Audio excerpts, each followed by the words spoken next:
வழக்கம் போல் Sunday evening அடுத்த வாரத்துக்கு தேவையான ப்ரிப்ரேஷன் வேலை தான் செஞ்சிட்ருந்தேன். இந்த முறை இட்லி மாவில் கொஞ்சமாக கடலைப்பருப்பு சேர்த்து ஊற வச்சுருந்தேன். கொஞ்சம் ப்ரோட்டீன் ரிச்சாகவும் இருக்கும், அதே மாதிரி இட்லியும் கொஞ்சம் ப்ளஃபியாக வருன்றதுனால மாவு வந்து பார்த்திங்கன்னா ஒரு 3-4 டேஸ்க்கு தேவையான அளவு தான் வந்து அரைச்சி வச்சுருந்தேன். அப்போ தான் காலி ஆச்சுன்னா இந்த மில்லட் தோசை அது மாதிரி ஏதாவது சென்டரில் ஊற வச்சு அரைச்சிக்கலான்றதுக்காக கொஞ்சமாக அரைச்சி வச்சுட்டு அடுத்து வந்து இஞ்சி பூண்டு பேஸ்ட் தான் வந்து ரெடி பண்ணிகிட்டு இருந்தேன். இதில் கொஞ்சமாக மஞ்சள் பொடி, உப்பு, கல் உப்பு வந்து சேர்த்துட்டு கொஞ்சமாக தண்ணி சேர்த்து வந்து அரைச்சி வச்சுட்டேன். ஸோ எல்லாத்தையும் அரைச்சி எடுத்து வச்சுட்டு ஒரு 2 வீக்ஸாக லாஸ்ட் 2 வீக்காக பார்த்திங்கன்னா வீக்கெண்ட்ஸில் தான் வந்து மழையே வந்துட்டு இருந்தது. அதனால் எங்கேயுமே வெளியே போக முடியல.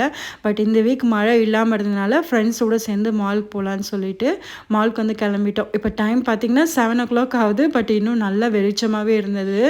இந்த 2 வீக்ஸ் எப்படி இருந்ததுன்னா மார்னிங் 4:30க்கு எந்திரிக்கிறது, சமைக்கிறது, பேக் பண்ணுறது, க்ளீன் பண்ணுறது, திரும்ப அகெயின் ரிப்பீட். ஸோ இந்த ரிப்பீட் மோட்லேயே போயிட்டு இருந்தது. இன்றைக்கி மாலுக்கு வந்தது கொஞ்சம் மைண்டுக்கு நல்லாவே ரிலாக்ஸாகவே இருந்தது.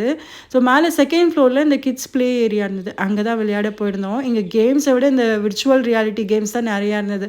தனுஜ்க்கு வழக்கம் போல் அந்த மாதிரி பிடிக்கும்னு அவன் வந்து அதையும் விளையாட ஆரம்பிச்சிட்டான். இந்த லேடி வந்து சிரிச்சிட்டே இருந்தாங்க. ஸோ எல்லோரும் அவங்களே பார்த்துட்டு இருந்தோம்.